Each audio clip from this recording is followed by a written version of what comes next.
In 2008, then Senator Barack Obama took a stronghold in key battleground states. But just 3 years later, the map is looking a whole lot different as the president gears up for re-election. According to the moderate think tank Third Way, blue dog Democrats in states like Iowa, Pennsylvania, and Florida may be having a change of heart. Joining me now for a fair and balanced debate, Talk Radio News Services White House correspondent Victoria Jones and Washington Examiner staff writer Hayley Peterson. Good morning to you, ladies. Good morning.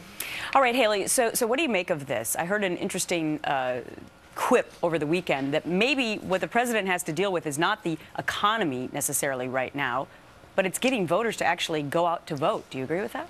I agree with that. I mean, aside from the economy, his biggest hurdles in 2012 are going to be enthusiasm and turnout among Democratic voters and among independent voters. And the fact that Democrats are fleeing the party, and keep in mind Republicans are also fleeing their party, but at a lower rate, it means that these voters are feeling really disillusioned with political gridlock in Washington, and losing their party identity is kind of a way of washing their hands of that gridlock.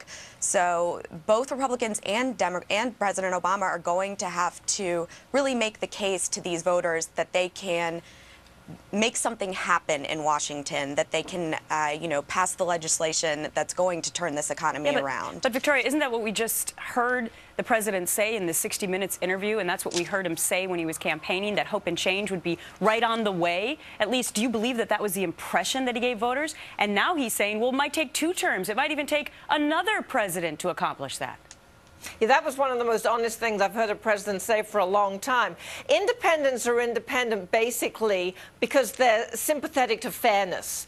And these are independents who are interested in fairness rather than income inequality. And that's the case that the Democrats are going to have to make in 2012, that they are for fairness and that the Republicans are for income inequality. If they can make that case effectively, they can get these Democratic-leaning independents, because that's what they are. They have not registered Republican. They can get those independents. Do you think that that sort of what people have deemed class warfare rhetoric, Hayley, is going to work? Because a lot of people have come out and said that the rich, for example, are already paying their fair share.